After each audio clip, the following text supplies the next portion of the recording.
Channel 1. Kicking off our evening schedule is a retrospective of the best moments from Peter Clement's Just the Job, reminding us just how our new Prime Minister became so popular in the first place. Following that, at 9 p.m, Megan Wolfe sits down for an exclusive interview with former Prime Minister Jacob Hamilton-Mann. No, for my sister's kid, Mr. Fuckletugs or something. Snuggle hugs? That's the bastard. Yeah, I wouldn't get one of those. My friend Janet says theirs gets really hot. Is this Janet who thinks dogs have their own secret language? Yeah, the one that mistrusts the moon. 10 seconds, everybody! Not the best source of consumer advice, then. Don't blame me when it explodes. Going in 5, 4, 3. It's time to go over to Jeremy Donaldson for tonight's National Night. Good evening, I'm Jeremy Donaldson. Our main headlines tonight. Destination unknown. At the end of Advance's first full week in office, we ask exactly who's leading this charge. Tonight, I'll be discussing what the new future might hold with a leading economist and radical freethinker. With the Assets and Wealth Act on the brink of raising living standards for the vast majority of the country, I'll be asking my guess if we're on the way to a new future. With the old, Remington's Fist have appointed Sophia Remington as their new CEO. The following photo, taken from our archive, gives us a sense of this influential young firebrand who, at the tender age of 23, becomes the youngest female CEO in history. Sophia Remington has always impressed. She was top of her class at university and graduated with the highest honours, immediately being asked back to lecture. The markets have responded favourably to Sophia's appointment, with stocks rising 30 points in light of the announcement. In her press conference this afternoon, Sophia announced a children's toy named Mr. Snugglehouse.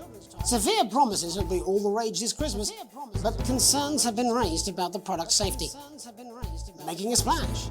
Intrepid scientist Dr. David Wong and marine biologist Ingrid Swarsborg-Horgensford have today set off to explore Dante's taint. The recently discovered cave system was previously thought unreachable, but thanks to a new breakthrough in underwater flower technology, the pair hope to successfully reach the imposing central cavern and the undiscovered plant species it contains. This is, of course, only the latest in a series of successful expeditions for this unlikely pairing. In a joint statement about the dangers their team might face, the pair stated, "We will face the plentiful challenges together like we always have." Playing the field, rumours abound as sporting legend Johnny Hamsleeves is snapped leaving Bush, one of the capital's hottest clubs. The footballer was caught while out celebrating being named Sports Personality of the Year last week, as reported by this very programme. Johnny is seen here with socialite and performance artiste Tiffany Lamore, whose recent show, Snatched Inside My Snatch, has kept her firmly in the public eye. Could romance be on the cards for these two budding A-listers? And Grievous bodily charm. With Advance promising a radical new position on crime, how afraid should we actually be? I'll be going live around the country to talk with people who've seen the criminal justice system from every perspective. With more and more powers passing to the police, and less oversight, are we using an Advance-shaped sledgehammer to crack a nut? All that, and Megan Wolfe with a group of young actors already experiencing the positive side of the new Assets and Wealth Act firsthand. They'll be talking and performing later. That's all coming up on tonight's National Nightly News.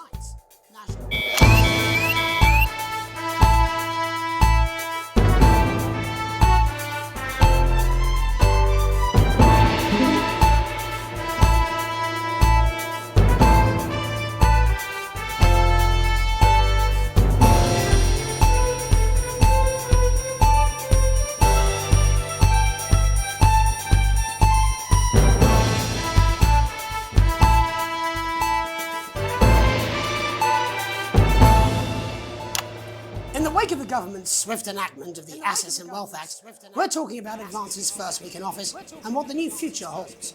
Joining me are Katie Brightman, a leading economist, and Alan James, author of Alan James is Right, The Free Man's Guide to Waking Up. Alan, the government certainly haven't dragged their heels on delivering some of the legislation they promised, but what does the Wealth Act mean for us? Nothing, Jeremy. We're still vassal slaves, we're just in prettier cages. A confident dismissal there. Katie Brightman, do you agree? I'm afraid I don't, no. I think that Advance have realised that the current economic system of unlimited, unending growth is untenable, so they're changing things up. There I agree with you. They're moving to the next steps in the grand plan. Grand plan, Alan. It's all in my book. Alan James is right, Jeremy. We're to become the great herd. Ignorant, sterile, and short-lived. That's what they want. Or perhaps Advance have just realised that if we carry on the way we are, we will destroy ourselves and this planet in a mad orgy of consumption, if you'll excuse the colourful metaphor. Yes, orgy is the right word. Only it'll be the overlords having an orgy on our poor broken backs. It's all in my book. Alan James is... Shamelessly self-promoting. Katie, how do you think the rest of the world will respond to this new approach? I think they're watching carefully. Advance are the most disruptive threat that the world powers have faced since the last Great War. Yes, Katie's right. War is inevitable. Thank you, but that isn't And what this I- will not be a war like we've ever seen before. We're talking millions of deaths. We're talking high-tech weapons that can level entire cities. We're talking... Out of the wrong orifices? Mock me all you like, Jeremy, but when they murder your parents and they poison your food and they take you away to their camps for hypno-brainwashing, you will be laughing then. That might be a great way to sell books, Alan, but you know full well that isn't going to happen in a democracy. Democracy is dead. Yes, Advance are radical, and change is always frightening, but the truth is that the Wealth and Assets Act has made more than 90% of the population wealthier and is on target to produce a permanent end to poverty. Bollocks! What this young lady doesn't understand, Jeremy, is that these are the same people. Maybe they've rebranded, but it's all a little circus act to keep us from seeing the tyrant behind the curtain. That's where you're wrong, Alan. For a start, they've mobilised the youth vote like we've never seen before. You say mobilise, I call it grooming. The grooming of an entire generation to walk happily into eternal bondage. They're like psychic paedophiles. But based on the facts, Katie, what are your predictions? The Assets and Wealth Act is only the first step. Advance now have a historic budgetary surplus, and as well as properly funding our public services, they're already funneling unprecedented amounts into scientific research and the arts. Or, as I call them in my book, Frankenscience and opiates. Like opiates, see? Can we get back to the issue at hand, please, Alan? This is the issue. It's all coming from the water, the chemicals. They're pumping it full of belief juice. Don't get me wrong, I want to see these changes, but only if they're sustainable. If Advance lose their power after spending half of our GDP on dismantling infrastructure, that could be catastrophic. The catastrophe is that they're succeeding. They've got us sat here talking about their puppet show. All right, we're running out of time. Quickly, Alan, what does the future look like to you? A bleak space where we've all been figuratively sodomized into submission. Of course. Katie? We might be on the eve of a brave new world. God knows we need some change, but we need to be cautious. Let's walk forwards with our eyes open. Two very different visions of the future there. Alan James, Katie Brightman, thank you for joining me. When we come back, I'll be investigating law and order before Megan meets some beneficiaries of the Assets and Wealth Act. That's all coming up tonight on the National Nightly News. 1 minute. 1 minute. You know, I think they might do some good. I hope so too, Jeremy. How much are you being paid by them, then? Oh, shut the fuck up, Alan. I've never heard so much shit in my life. Well, we'll see who's full of shit, won't we? Alan, I can explain it to you, but unfortunately, I can't understand it for you. Well, I don't know what she meant by that.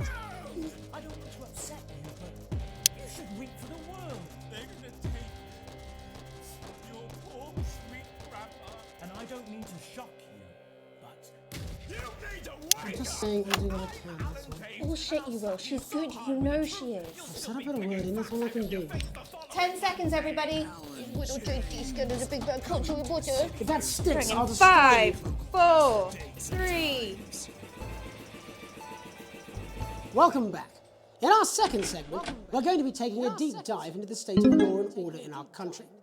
Advance have already tasked what they are calling a solutions team to move this serious social problem to the top of the list.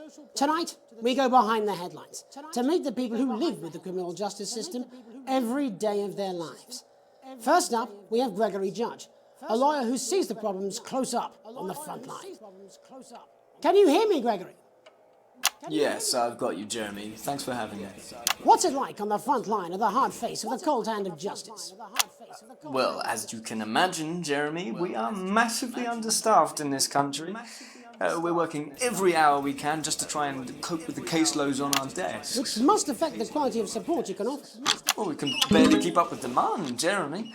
There just simply isn't enough being done at a systemic level to relieve the problem. We need more support from ministers. We need more support from ministers. What are you doing? We need change at a structural level, I'm Jeremy. leaving, Greg. Not a good time, darling.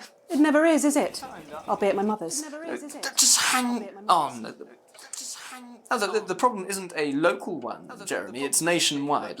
Just give me 5 minutes. I'm talking to Jeremy Donaldson. Oh, have you mentioned your affairs? No. Oh, have you mentioned your affairs? Well, the affairs of the Justice Department that we should be concerned about.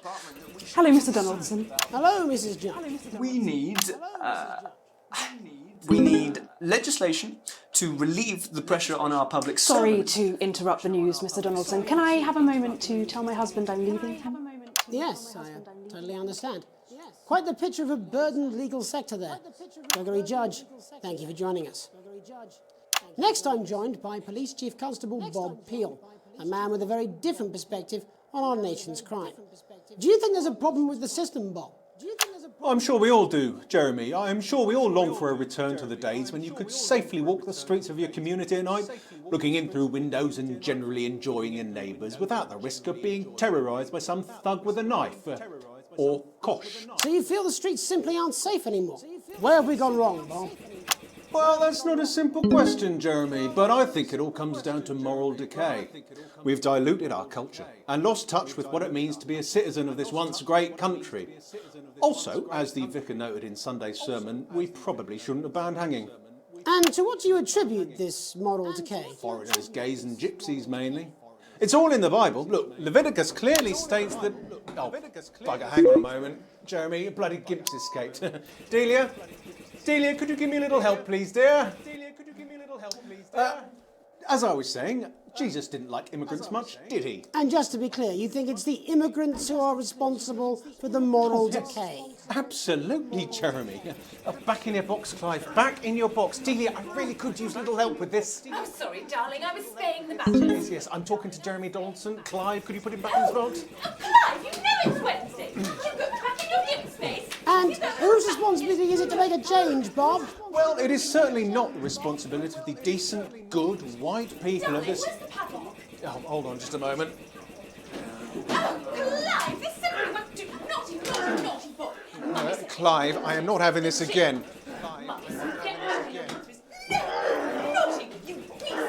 As I was saying, Jeremy, moral decay. Crime is the responsibility of the criminal, no one else. Look, everyone has a sob story, but we don't all end up as barbarians, do we? Look, when our daughter Alice comes home with an A-, does she go on a killing spree? No, she takes 3 of her pills and hides under the stairs like a normal child. Thank you, Bob.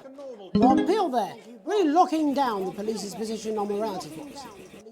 And finally tonight, hopefully uninterrupted, it's time to get to the heart of the matter.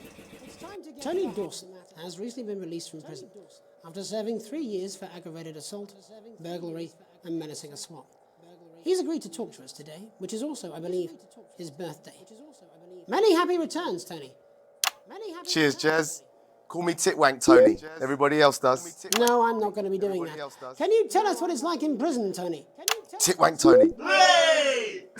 Prison's a mixed bag. Structure's quite nice, but it's a constant battle against institutionalisation, as you can imagine.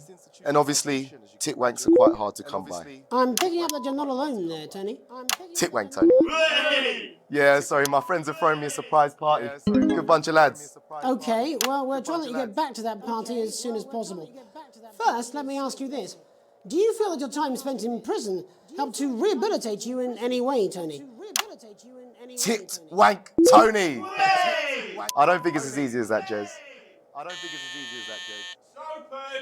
Yeah, I think asking that is an oversimplification. It sounds like it's getting quite busy there, Tony, but let's try and soldier on. Since leaving custody, have you been able to find a new job? Yeah, all the boys are here. Big Chris, Little Chris, and Vampire Chris. This one's, yeah? One sec, love. Titwank Tony's on the news. Rehabilitation's difficult with the current system, Jez. It's just not set up for it, you know? It's inherently unjust.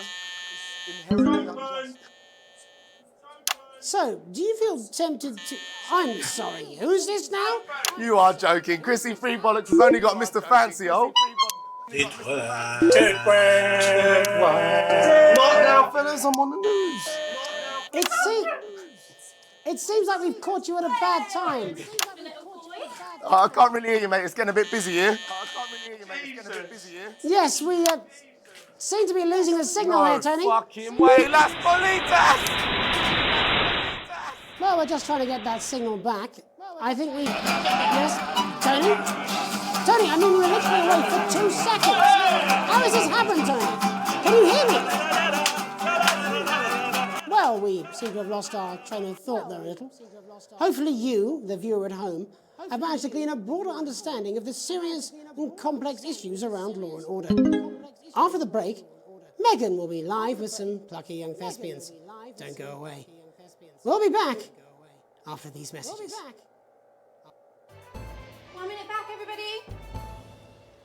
That went well. Piss off. Smooth, incisive journalism. I can have you fired. You'd miss my charm. And you want to put on it some crazy-ass Christmas ornaments. We want to give you a spectacular Christmas cactus. You know what it's like? You've run out of things to dress up, and you want your house to look like a Christmas bomb has hit it. Then we've got the ornaments for you. You want something like vases, or vases, or another cactus to go with your first cactus, or this, a crazy Christmas frog, or a toad, woodpeckers, a cool pineapple, a Christmas elephant. We've got all Look, it's alright, I've got this. I'm sure he's on his way. Come on, it's welcome back. How hard can it be? This is on you. 10 seconds, everybody. We're going to open on Megan. Camera 2. Going in 5, 4, 3. Welcome's Black, I'm Megan Wolfe, and on tonight's Culture Spot, I'll be chatting with one of the first beneficiaries of the Assets and Wealth Act, a team of inspiring young people from Scritchford Sixth Form College, who today received a grant from Advance to take their play, Hey, Friendship, on a tour of local secondary schools. Welcome to you all. Well, let's start with you two, Harriet and Charlotte Winstanley-Hamilton. Girls, you must be thrilled. We are, Megan. We're overwhelmed, to be honest. And I believe you two are sisters, is that right? Yes, Charlotte's my oldest. I'm the older, more popular one. I'm joking. Harriet and Trey were really the ones who came up with the whole idea. So, Harry and I were shooting the breeze in the cafeteria, and I said, hey, let's actually do something. So I went to look for a drama teacher. But she'd been laid off due to budget cuts. Fortunately, I directed a pantomime when I was at university, so I knew the ropes, as it were. Oh, right, yes, but you're the maths teacher, aren't you? Yes, that's me, Jeff Algebra, maths teacher. Maths is really important. Oh, thanks, Steve. Maths is really important. Yeah, thanks, Steve. As is theatre.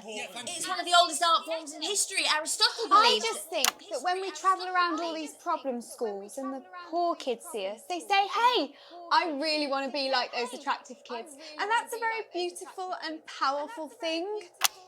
We touch our audiences and they touch us right back. I suppose with a surname like Algebra, there was really only one choice of career for me.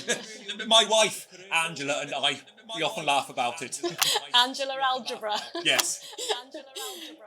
Yes. We just want to bring a bit of song and joy into people's lives. And teach people about the difficult issues. The issues in the play are what really matter. And I think you're going to be showing us an extract from this play, aren't you? That's right. To put into context, I play a young first year who's having some troubles at school. Her character doesn't actually have a name, yeah? Because in a way, she's like all of us. It's like a metaphor. Maybe she's you at home, or like, maybe she's you, Megan. Maths is really important. Yeah, thanks, Steve. Put it in, coach. Yes, thanks, Steve. Right, well, I'm going to have a little chat with your teacher while you run off and get ready. I can't wait to see it. That's it, that way. So, Jeff, when did you first hear about the grant? 2 days ago.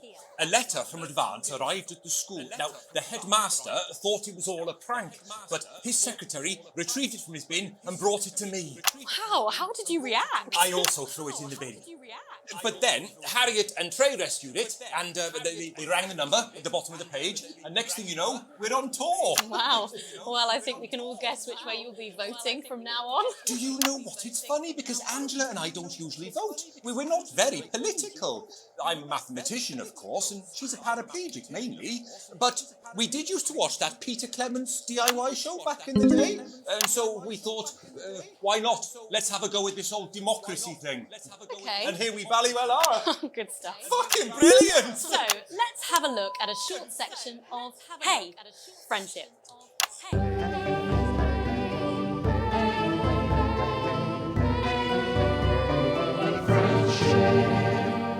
Dear Diary, I'm not sure I can take another day at this school. Another day of tears. Another day of fears. But still I walk the corridors alone. Dreading what might be around every corner. What's around the corner? What's around the corner? What's around the corner? Oh, hi Gary. Oh heavens no! It's Gary the Fist! Gary the Fist! Going somewhere, little first year? Great! I've been looking for some poor victim to bully all morning. But will this make me feel better about my violent father? Excuse me, I'm late for maths. It's my favourite subject.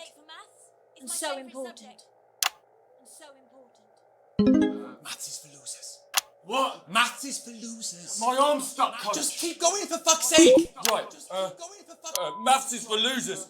Now, give me your lunch money. Double lunch for me today, but why am I only truly happy when I'm eating? Not today, Gary the Fist. Not today. What do you mean not today? Who are you? What do you mean not today? My arm's free, coach. Brilliant, keep going. Right, who are you to stand up to me? I'm Gary the Fist. And you're just a sad little girl with two gay dads who's all alone. That's where you're wrong, Gary the Fist. These are my two new friends. Vanessa is captain of the netball team. Yeah. And Blake owns a motorbike. Yeah. But I can't fight all three of you. And I don't have any friends of my own.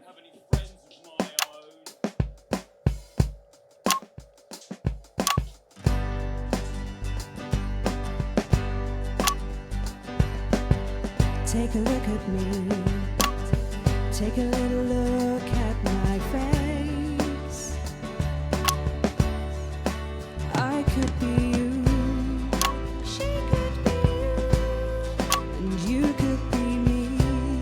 Or you could be me. Life can be peachy keen if you work as a team. It's my choice to remain. So stop now, make a different choice. Listen to that inner voice. Hey, listen up, I won't take no crap. Who said middle class girls can't rap? I ain't afraid of your cruel lads. I'm a mother-loving rebel, but I still love maths.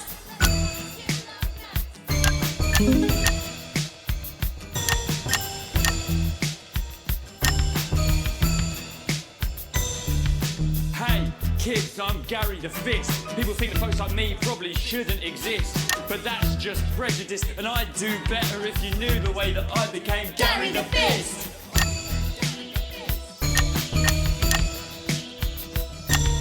I grew up on a council estate. The park was hip, but the flats weren't great. My dad used to come home drunk and late, and he'd hit my mum, and for dinner he had to wait. Where's my dinner, woman? It's not ready. Where's my dinner, woman? Don't make me ask you again. Hitting women is wrong. Hitting women is wrong. I guess life's pretty hard on a council estate. Life's pretty hard on a council estate. Life's pretty hard on a council estate. Life's pretty hard on a council estate. Life's pretty hard on a council estate. Life's pretty hard on a council estate. Life's pretty hard on a council estate. It's so damn hard on a council estate. Life can be peachy keen. Yeah.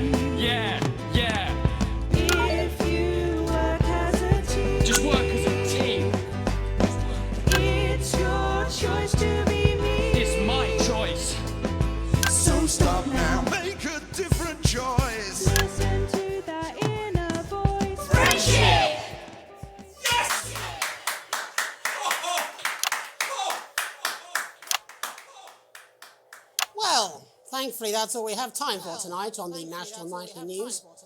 Join us tomorrow night for all the headlines from across the country. My name's Jeremy Dalton. Have a peaceful night. And we're out. What the literal fuck was that? I believe that was art. I believe I've got a 14-inch cock, but doesn't make it so. I have a similar belief about an adequate paycheck. Oh, someone please get these twats out of my studio. Monoxide right from your pores to give you the crisp, brittle skin you've come to expect. New Jus de Cochon will revitalize the appearance of the strength of your face's skin. 41% of women we surveyed said they loved their visible flakes, and 7 out of 10 dentists would recommend it. Jus de Cochon, because we said so.